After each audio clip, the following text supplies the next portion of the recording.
प्रदेश में मानसून की सक्रियता बनी हुई है। मौसम विभाग ने कहा है कि अगले 24 घंटों के दौरान उत्तर और दक्षिण बिहार के अनेक स्थानों पर भारी बारिश की आशंका है। मौसम विज्ञान केंद्र पटना के वैज्ञानिक कुमार गौरव ने बताया कि अगले 24 घंटों के दौरान दरभंगा, शिवहर, मधेपुरा और किशनगंज समेत राज्य के उत्तर मध्य और उत्तर पूर्व के 13 जिलों में मेघ गर्जन तथा वज्रपात के साथ बारिश की संभावना है। विभाग ने इस अवधि में सीतामढ़ी, मधुबनी, सुपौल तथा अररिया जिले के कुछ स्थानों पर भारी बारिश का अलर्ट जारी किया है। मौसम विश्लेषण के अनुसार अगले 24 घंटों के दौरान राज्य के उत्तर पूर्व एवं दक्षिण पश्चिम भाग के कुछ स्थानों तथा शेष भागों के 1 या 2 स्थानों में वर्षा होने का पूर्वानुमान है। वज्रपात एवं मेघ गर्जन राज्य के उत्तर मध्य एवं उत्तर पूर्व भाग के जिलों के 1 या 2 स्थानों में होने की संभावना है। केंद्र सरकार ने कहा है कि चीनी की अंतर्राष्ट्रीय कीमतों में रिकॉर्ड बढ़ोतरी के बावजूद देश में चीनी की खुदरा कीमतें स्थिर बनी हुई हैं। उपभोक्ता मामले, खाद्य और सार्वजनिक वितरण मंत्रालय ने एक बयान में कहा है कि देश में पर्याप्त चीनी उपलब्ध है। मंत्रालय के अनुसार पिछले महीने तक देश में लगभग 108 लाख मीट्रिक टन का चीनी स्टॉक था। मंत्रालय ने कहा कि यह स्टॉक अक्टूबर 2022 से सितंबर 2023 तक के चालू चीनी मौसम के बाकी बचे महीनों की घरेलू मांग को पूरा करने के लिए पर्याप्त है। भारतीय खाद्य निगम एफसीआई ने कीमतों पर नियंत्रण के लिए ई नीलामी के 7वें चरण में गेहूं और चावल की बिक्री करने का निर्णय लिया है। प्राप्त जानकारी के अनुसार एफसीआई के बिहार के 21 गोदामों से 6,000 मीट्रिक टन गेहूं और 31 गोदामों से 35,000 मीट्रिक टन चावल की बिक्री की जाएगी। इससे पहले एफसीआई 6 बार ई नीलामी के माध्यम से चावल और गेहूं की बिक्री कर चुका है। प्रदेश में जाति आधारित गणना से जुड़े कर्मचारियों की सेवानिवृत्ति के बाद भी उनकी सेवा इस कार्य में ली जाएगी। सामान्य प्रशासन विभाग ने इस संबंध में सभी जिलाधिकारियों को निर्देश भेजा है। विभाग से प्राप्त जानकारी के अनुसार गणना का कार्य लंबा चलने के कारण अनेक कर्मचारी इस अवधि में सेवानिवृत्त हो गए हैं। ऐसे कर्मचारियों को उनकी इच्छा से गणना कार्य में लगाया जा सकता है। महाप्रबंधक ने बताया कि मुजफ्फरपुर जंक्शन का 442 करोड़ रुपए की लागत से आधुनिकीकरण किया जाएगा। वहीं दरभंगा स्टेशन का 340 करोड़ रुपए, गया स्टेशन का 296 करोड़ रुपए, सीतामढ़ी का 242 करोड़ रुपए और बापूधाम मोतिहारी स्टेशन का 205 करोड़ रुपए की लागत से पुनर्निर्माण होगा। इसके अलावा किशनगंज, सहरसा, खगड़िया, जमालपुर, फतुहा, आरा, समस्तीपुर, सोनपुर, हाजीपुर, राजगीर और जयनगर समेत 49 स्टेशनों का आधुनिकीकरण कर वहां यात्री सुविधाओं का विस्तार किया जाएगा। निर्माण कार्य में स्थानीय कला को प्राथमिकता दी जाएगी। केंद्रीय गृह मंत्री अमित शाह ने राजभाषा हिंदी सहित भारतीय भाषाओं को बढ़ावा देकर विरासत को सम्मान देने पर जोर दिया है। दिल्ली में आयोजित एक कार्यक्रम में श्री शाह ने कहा कि स्थानीय भाषाओं के साथ हिंदी की कोई स्पर्धा नहीं है और राष्ट्र केवल भारतीय भाषाओं के संवर्धन से ही सशक्त बन सकता है। उन्होंने 10 भाषाओं में इंजीनियरिंग और चिकित्सा पाठ्यक्रमों को शुरू करने की प्रधानमंत्री नरेंद्र मोदी की पहल की सराहना की।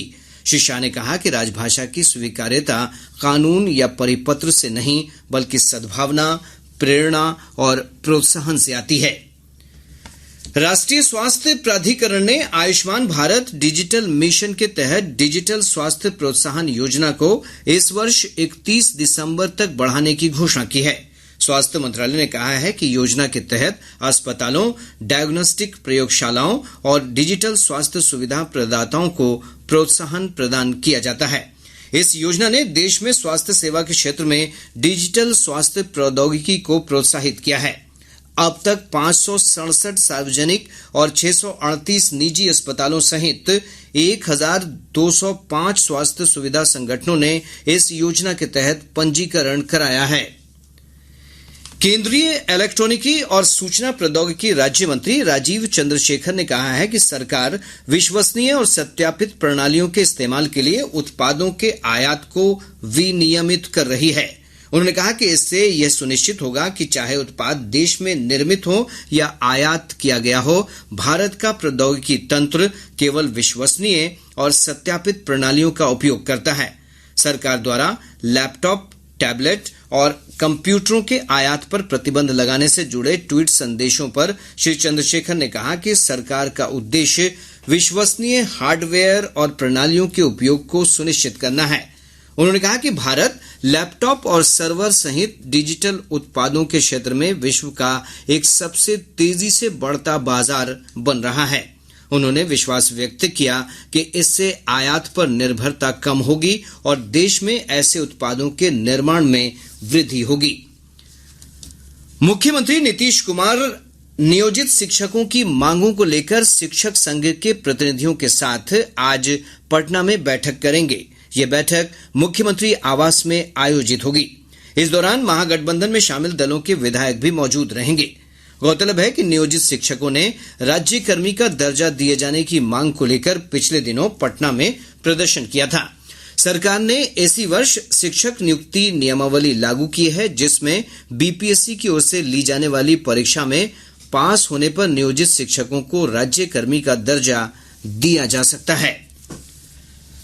अग्निपथ योजना के तहत दानापुर स्थित बिहार रेजिमेंट सेंटर में प्रथम बैच के 437 अग्निवीर आज पासिंग आउट परेड में शामिल होंगे।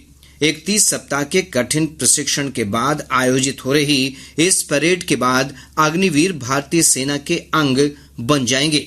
पासिंग आउट परेड में समीक्षा अधिकारी के रूप में बिहार रेजिमेंट सेंटर के समादेष्टा ब्रिगेडियर केडी जसपाल मौजूद रहेंगे। कार्यक्रम में अग्निवीरों के माता पिता को गौरव पदक से सम्मानित किया जाएगा।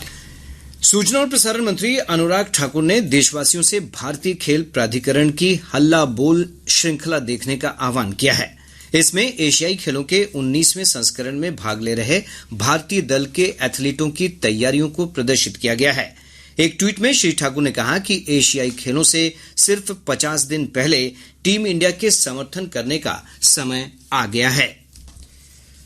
मुख्य सचिव आमिर सुबहानी ने अवैध बालू खनन पर प्रभावी रोक के लिए चेक पोस्ट की संख्या बढ़ाने का निर्देश दिया है। खान और भूतत्व विभाग के अधिकारियों के साथ बैठक में उन्होंने पटना के साथ ही औरंगाबाद, भोजपुर, शिवहर, कटिहार, सीवान और मधेपुरा जिले में नए चेकपोस्ट और पुलिस आउटपोस्ट बनाने के निर्देश दिए हैं। प्रदेश के सभी अनुमंडल के डीसीएलआर को अतिरिक्त बंदोबस्त पदाधिकारी की जिम्मेदारी सौंपी गई है। सामान्य प्रशासन विभाग ने इस संबंध में अधिसूचना जारी कर दी है। अररिया के पूर्व सांसद सरफराज आलम को एमपी एमएलए कोर्ट ने अपहरण के एक मामले में साक्ष्य के अभाव में बरी कर दिया है। कटिहार के राजेंद्र स्टेडियम में 71वीं राज्य मोइनुल हक फुटबॉल टूर्नामेंट 2023 के लीग चरण का आयोजन 18 अगस्त से होगा। प्रतियोगिता 24 अगस्त तक चलेगी। अब पटना से प्रकाशित प्रमुख समाचार पत्रों की सुर्खियां। आज के सभी समाचार पत्रों ने कांग्रेस नेता राहुल गांधी के मामले में सुप्रीम कोर्ट के निर्णय से जुड़ी खबरों को प्रमुखता से प्रकाशित किया है। हिंदुस्तान ने इस खबर का शीर्षक लगाया है, राहुल गांधी की सजा पर रोक, सांसदी बहाल होगी। दैनिक जागरण ने ज्ञानवापी मामले पर सुप्रीम कोर्ट के निर्णय को प्रमुखता दी है। ज्ञानवापी में शुरू हुआ सर्वे, सुप्रीम कोर्ट ने लगाई मुहर। दैनिक भास्कर की सुर्खी है, पटना गया बोधगया एनएच से न्यू बाईपास जुड़ेगा, 2.8 किलोमीटर लंबी 4 लेन सड़क बनेगी। प्रभात खबर ने एनआईए की कार्रवाई पर लिखा है, पीएफआई के 4 आरोपियों के खिलाफ पूरक आरोप पत्र दायर। आज अखबार लिखता है, गैर लाइसेंसी गोदामों से जब्त हुई 1 करोड़ 19 लाख की दवाएं।